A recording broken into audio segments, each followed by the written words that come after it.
alamin na natin kung may na-match ka ba. Anong sabi ng balita?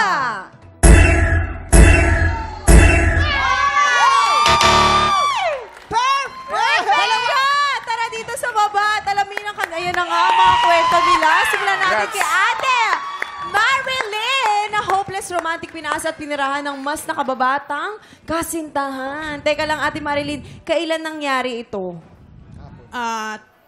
Parang 3 years ago na. Hindi ko po alam exactly kasi gusto ko nang kalimutan eh. So, oo. Parang sa tansya ko, mga 3 years ago na. 3 years ago po. Ang tanong ko lang po, gaano po kalaki ang agwat ninyo sa isa't isa? 11 years po. Ayan. 11 years younger siya. Tanong lang ako, Marilyn. Paano umabot dun sa parting pinipirahan ka pala? Ang galing naman ng ng style niya. Paano ka in-style? Actually po, buong buhay na nagsasama po kami, ako pong gumagastos sa kanya eh. Ilang years lahat, po ba lahat kayo? po, yung almost 2 years po. Oh. Ay, oo. Parang namin Same po. nakaka-relate sa'yo. Ate Marilyn, magbigay ka ng isa sa pinakamahal mong naibigay. Magbibigay din kami. Puso niya ang pinakamahal na nabigay niya. Buhay ko po, actually. Ito lang, Ate Marilyn. Hindi, Ate Marilyn, tanong ko lang, paano nasabi niya nung tama na, hanggang dito na lang, kailangan ko nang iwalay ito? Kasi Ano yung pinakahuling ginagamit na lang. nangyari Oo. na pinaka-last straw? At sinabi mo, Ganun tama yung babae, na. kasi pag napagod ang babae at nagalit, ayaw na Ayaw talaga na, niya eh. oo. Pagod na ako eh. Nagtatrabaho po kasi ako, so siya sa bahay lang. Ang swerte naman So, opo. So, parang ikaw. nasa bahay lang po siya. Mamang. Nakaka-relate Oo, kasi si Mamang na, oo. Tapos po, Tapos, madaming beses ko po kasi siyang nahuling nagloloko. okay. Madaming beses. Tapos, to the point po na pag nahuli ko po siya, ayaw niya po ng kini-question ko siya. Confrontation. Apo, ayaw niya po ng ganon. Wala kang anak? Wala po. Wala. Mayroon na pong ganon siya. Kaya. Marami na po siyang babaeng kausap. So, Kasi this alam mo, time, pag kung may anak siya, doon niya ibabaling sa anak niya yun eh. Yung oras, imbis na gaganti rin siya rin. Doon niya, kasi ako ganun ang ginawa ko. Di ikaw, lumandi ka, dito ako sa anak ko. Totoo yan. Oo. Tama Pero yan, maraming salamat, Ate Marilyn, sa pagbahagi ng iyong kwento sa amin. Thank you so much. Dito naman Thank tayo you kay po. John.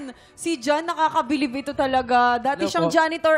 Accountant na ngayon! Oh! Pero anong age po kayo nagsimula magtrabaho, sir? At pagiging janitor ho ba yung una niyong trabaho? Bali, nung graduate po kasi ako nung high school, dahil po sa hirap ng buhay, naisipan ko pong tumulong sa magulang ko. Kaya naghanap po ako ng mga racket para dumagdag sa mga bayarin namin, sa gastusin sa bahay. Hanggang sa na-hired po ako sa isang agency na kung saan janitor po. Naglilinis po ako sa isang university.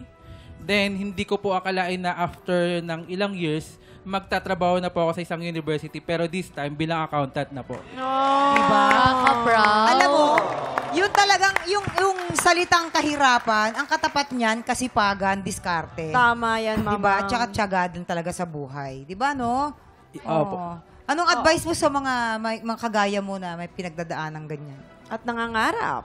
Ang advice ko lang po is, kung ano po yung goal nyo, mag-focus po kayo doon para hanggat hindi nyo pa siya naaabot, tsatsagain nyo siya.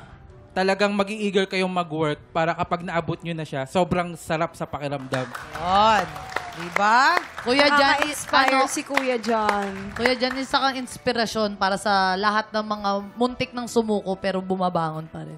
Thank you so much, Kuya John. Dito naman tayo kay Miss Richelle. Ate Richelle sa ma'am. Richelle. Na Hi, canteen Richelle. owner, tinakbuhan at ninakawan sa kusina Kanyang niya. kusinero. Galing po ako ng Mindanao, Sami City. Tapos nagtayo po ako ng kantin dito sa Manila. Tapos po, nagtiwala po ako sa isang tao na tinuring ko po siyang kapatid. Tapos po, namatay po kasi ang aking nanay. Ngayon, pagtiwala ko sa kanya ang pera ko, iniwan ko sa kanya ang benta sa tindahan, lahat po. Tapos umuwi po ako ng probinsya namin kasi po may patay po kami. Nung sinabi po sa kapatid niya sa akin, katiwala ko po din, tao ko po din, Ang sabi ate, balik ka na dito sa Manila dahil po ang pera niyo po ay wala na, paubos na po. Lahat ng iniwan mo dito sa kantin mo, palubog na lahat. Walang-wala na ka. Sabi ko, bakit asan napunta ang pera? Ewan ko po kay ate. Masakit po sa akin ang nangyari sa akin. Dahil po pinaghirapan ko po yung pera na yun dahil single mom po ako. Lahat ng trabaho, kinaya ko po para sa mabuhay lang po kami ng mga kapatid ko, pati anak ko po. Kaya masakit po talaga. Miss Richelle, yung po bang taong gumawa sa inyo na yan, may contact pa po kayo sa kanya? Wala na po. Okay, kailan niyo po siya huling-huling nakausap? Ano na po, yung pandemic na po. Ate Richelle, nakabangon ka na ba dito? Bangon lang po.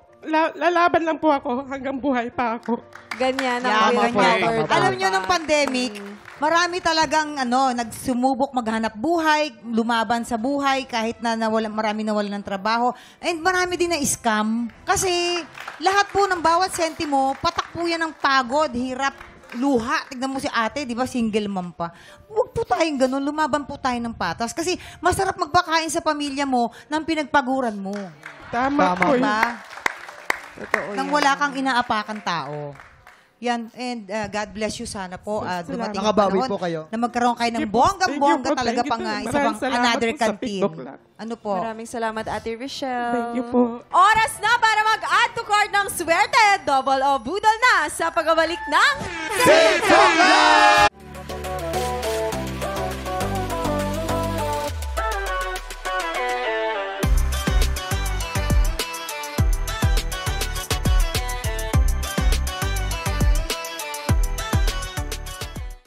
Tik Tropa, pinanood mo hanggang sa dulo itong video na ito? Abay, very good ka! For more happy time, watch more TikTok Lock videos on our official social media pages and subscribe to GMA Network official YouTube channel.